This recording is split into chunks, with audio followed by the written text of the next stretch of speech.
Hi, my name is Aura Walker, and I'm at the Daniel Ralnick Gallery. Did I say that correctly? Yeah. And we are here for a live presentation and a guided visualization to do a demonstration, kind of an experiential salon, would you say, experience, live salon experience, which I love, it's close to my heart. Experience about hypnosis for John and Skye's road trip. And from what has been explained to me, they're going on a road trip, and they would like to find somebody out there in cyberspace, which you have a good chance now, to go on this road trip, and we're going to do a guided visualization first, which actually I was going to ask you, do you have access to a CD player? Yeah, on my computer, I can use that, or I can play it over a stereo system. Okay, I'll let you decide Whatever's easiest. Which one. Okay. So this is really audience participation involvement. We've got, now this is an Americana road trip going through the Southwest. So we've got Carlos Nakai, so you guys can choose. Or we have got Brian Eno, and who is an interactive experimental musician who worked with David Bowie a lot. And this is his CD Music for Films, which was from the soundtrack of Man Who Fell to Earth, which was a really avant-garde film featuring David Bowie, and I love that film. So, what's the vote? What's the vote? I would choose Brian Eno. Brian Eno? Okay, let me just see which one I think would be the best one. I think maybe just play it. Play it on a medium volume, and we'll just go with it. Yeah, this will be the easiest because then I have the most control. Okay, so don't turn it on yet because it'll be for the experiential. So good choice, good choice. Yeah. So Hypnos is the god of sleep, the Greek god of sleep. And hypnosis is a brainwave pattern that mimics REM sleep. So when you sleep, and you're in deep sleep, and then you wake up, and you have a good breakfast, and you've fed your brain with protein. If you're vegan, it's going to be soy, and if you're not, it's going to be bacon and eggs. You're firing a rapid brainwave pattern that's going like this. It's really rapid, and you're just ready to go. You're just got your cup of coffee, you're ready to go. After a while, you're at work or you're in traffic for a few hours, and you haven't eaten in 2 to 3 hours, which after 2 to 3 hours, your blood sugar is going to start dropping no matter who you are. So it's really important to eat protein at least the size of your hand every 2 to 3 hours to stay out of uncontrolled hypnosis. So then your brainwave pattern starts to decrease and gets a little slower. You might feel a little spacier. You might feel a little bit more forgetful or daydreaming, or if you're riding a bicycle, you might start getting into a zone, or if you're working out, or painting. So it can be both creative, positive, and it can also be negative, like getting into a car accident. After that, say you decide you come home after working really hard, and you decide to just lay on the couch and kick back and turn on some TV or music, and you just kind of close your eyes for a while, you would go into a lower brainwave pattern called theta. And then you start dozing, and there's an earthquake and you don't wake up. You're in delta, which is deep reparative sleep. This is really important, to sleep very deeply and soundly where you don't wake up during an earthquake, because your body needs to repair itself. So when people smoke meth, they are up for 3 days and they become psychotic because they're not sleeping, and the brain cannot retain that much information. So the brain actually vents information out during sleep. When you're in between these two phases, either while you're awake or asleep, because you're going to cycle in and out of 10, 20, 30-minute cycles of sleep, this is hypnosis right here. So you can be actually awake and in hypnosis, or you can be asleep and in hypnosis. If somebody hasn't eaten, they're going to be more hypersuggestible, which means that they're going to be more likely to be easily induced into hypnosis. This is a model of how your brain works. So 10% is your active mind, and your active mind is, I got to get up and go. I got to go to work at the gallery. I got to do stuff today. And it's everything you've done since your brain became active in the womb. You start recording information. That's how much information your brain has. Think of your brain like a hard drive, and think of this as the desktop. So 10% is the desktop, and 90% is your hard drive. If somebody has good or bad experiences, it all goes into the hard drive. While you're sleeping, you vent out some of that naturally, and you have to. Like I said, math addicts go crazy because they're not venting that information. They're just constantly taking in information. They're not eating, not healthy. So there's different kinds of dreams. The most common is an anxiety dream, and that's where you dream about CNN, because you've been watching a lot of it during Hurricane Katrina like I did. And then there's a wishful dream, which is you're on a boat or a yacht and someone's feeding you grapes. And that's really important. It's really important to have wishful dreams because you have to wish for something in life. You have to strive for things. So like you probably had a dream about this gallery, right? You have a dream about this road trip. Yes. I didn't have a dream about doing this in a gallery, but I had been anticipating doing something on live streaming video. Precognitive dreams are the most mysterious type of dreams because everybody has what Jung would call the ability to tap into the collective unconscious, which is that everyone has a radar for things that are in the ethers that we may not know we're connected to. Like you have a dream about getting on an airplane and you're flying somewhere, and the airplane explodes, and you're like, I'm not getting on that airplane, and then it does explode. That has happened to people. So we don't know why, but we know that everybody has that ability. We're just not tapped into it. So these are the different types of dreams that are the most common types of dreams.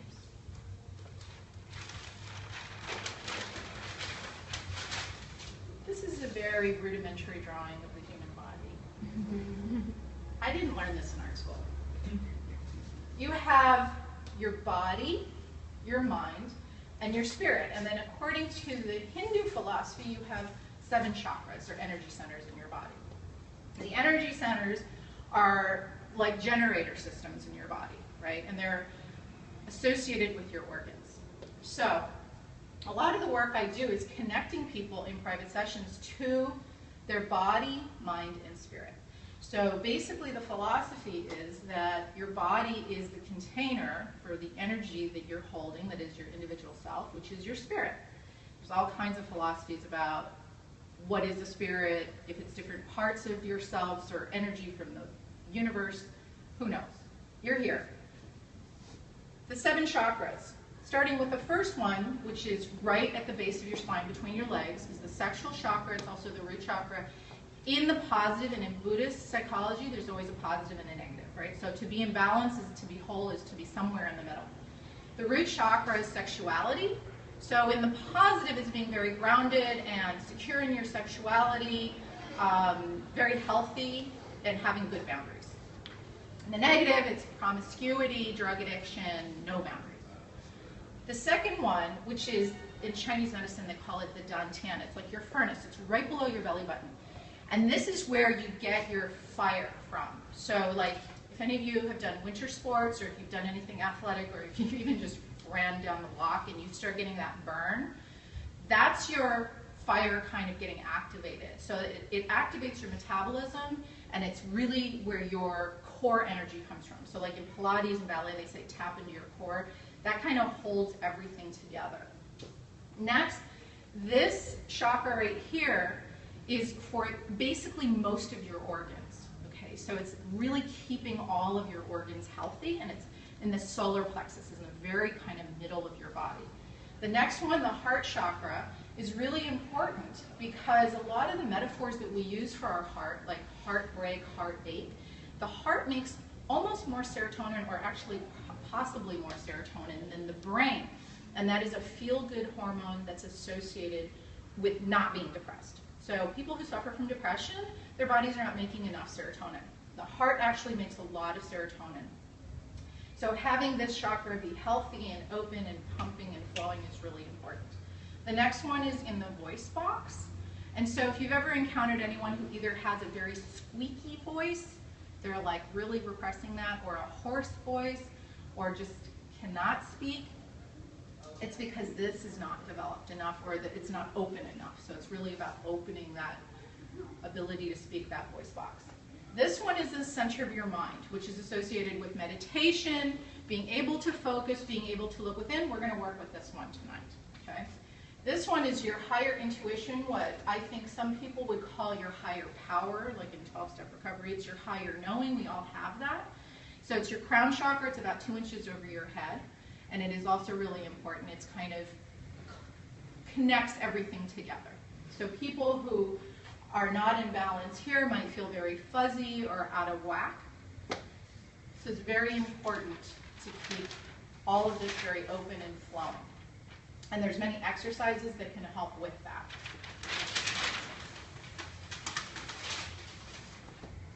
I won't go too much into this, but I'll just touch on it. There was a lot of money made on a book called The Law of Attraction. I do not believe in the law of attraction. You can tell me all about physics, blah, blah, blah. But I believe in the law of intention and the law of discernment. And the law of intention means that you set an intention, I'm going to go on a road trip. And you start doing and applying your skills towards making that happen, like calling me to do this presentation, to try to get people interested in it, etc., etc. The law of discernment is you made a decision where you wanted to have this presentation, how you wanted it to happen, etc., etc. The decision-making process that you go down in order to fulfill your goals is really what's going to get you closer to your goals, rather than expecting your goals to just come to you. And expecting your goals to come to you, it's a process of letting go is important. It's part of creating, right? To be able to embrace what's unexpected along the way of your road trip. You're going to meet all kinds of people and have an adventure. That's a huge part of creation, is to be open to that. But you have to put in the effort. You have to have that discernment and that effort. So what we're going to do today is we're going to do a guided visualization about what could happen. Excuse my back. All right, I'm just going to do this. Do you want help? No, okay, we can leave it. I'm going to go with it. Yeah. So what we're going to do now is we're going to turn on some Brian Eno, and I'm going to lead you down this magical mystery tour. Guided visualization. So go ahead. We'll get the volume going. And while he's figuring that out, let's just start with our breath. Your breath is the most powerful tool that you have to control stress in your body. The most powerful, and pain. So whether hypnosis is used for pain management, or whether it's used for anxiety, which anxiety, by the way, is really interesting. It's related to low blood sugar, because when someone's blood sugar starts dropping, they might start having a panic attack, which is actually extreme low blood sugar. Or hypersensitivity to everything. Feelings, overwhelmed with feelings, that's anxiety. So your breath can help to control that. So we're just going to start with 4 deep breaths. And I want you to use your breath like a tool. So you're going to breathe all the way in, down to your feet, like this.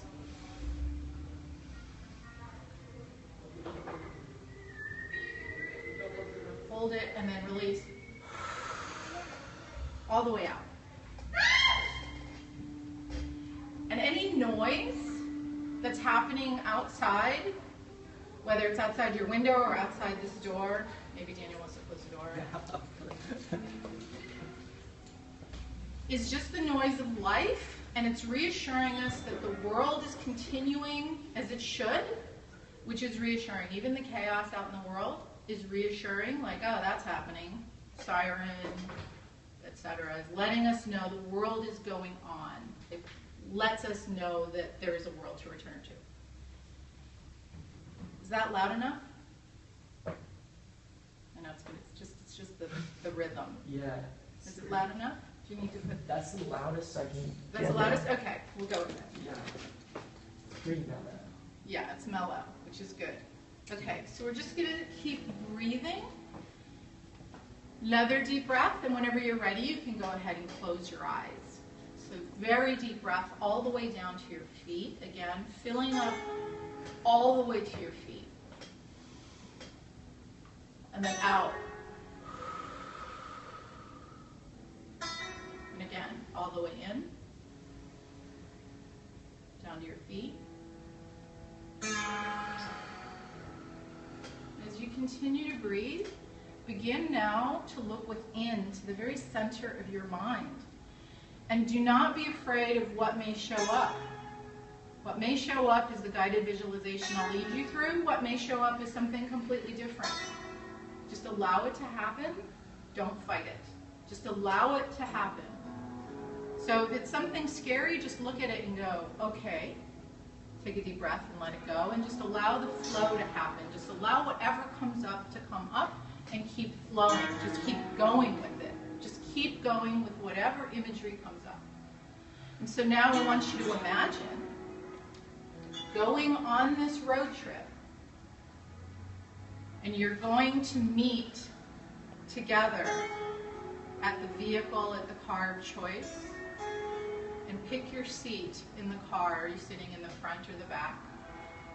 And you start driving, leaving Santa Monica, going past the ocean, feeling the breeze through the window, watching the waves, watching the palm trees go by. And you start to get onto the freeway. And you start to go past the city, and you begin to become aware of leaving the city behind. And as you leave the city behind, you start to drive into open spaces, passing urban districts, warehouses, storage spaces. You begin to see things that are old and decayed, warehouses, storage units. You see broken down signs. You see the edges of the city that are being forgotten and left behind. And the car keeps going and driving into the sunset, and you're driving now into the desert, past mesas, past cactus. You might see a hawk fly over the car. You might see a rabbit or other wildlife. Notice what you see as you look within, and feel the road going past you, and it becomes hypnotic. You see the state of Texas.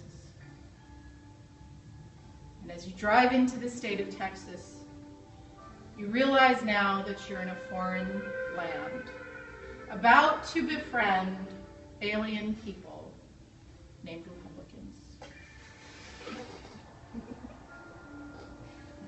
And you get ready. And now I'd like you to get back into your body, come back into this room, take a deep breath. You have ended the first leg of your journey. Come fully into the room, and 1, 2, 3, 4, 5, open your eyes. Wide open and wide awake. Would you like to turn that down?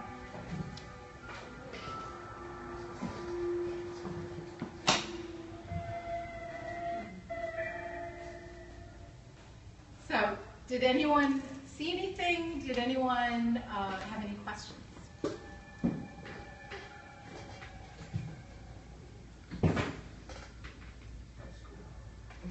All right, well, you're the first one to speak. I'm the first one to speak?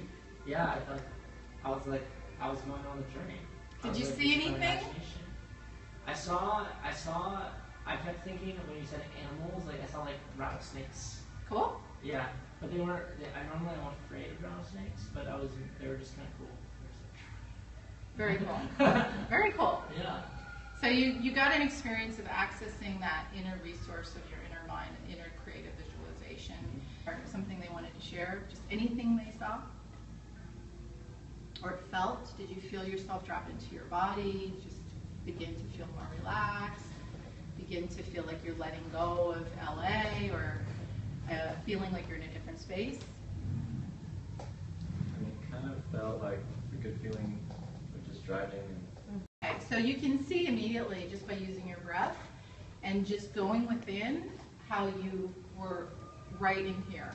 This is the space that you were in, and this is hypnosis. So had I done this in a private session, I would have gotten some very clear goals, which we got a general goal, which is to go on this road trip, at the beginning of the road trip. I mean, I could have gone on and on and on and on, and we would have been somewhere else, and Oh, it's fine. in another state, and meeting more Republicans.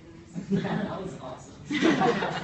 So anyway, so that is the gist of hypnosis, and clinical hypnosis is really applying it to more specific goals and changing patterns through different associations while in this state. So you can actually activate parts of the brain. So it's really great for veterans to release trauma in the body in a non-threatening way. It's a completely different visualization. It's more addressing specific emotions. So it's really great for stress, anxiety, and trauma, which is my specialty. So but you can see immediately how you might have just in your body gotten a little bit more relaxed. And if you felt any anxiety, it might have been because you need to eat, or because it is an exciting experience that you're experiencing and this is new. So there's different reasons, but it's definitely not the same anxiety as being held at gunpoint. So anyway, that would conclude my demo. Anyone else have a question before we conclude? No?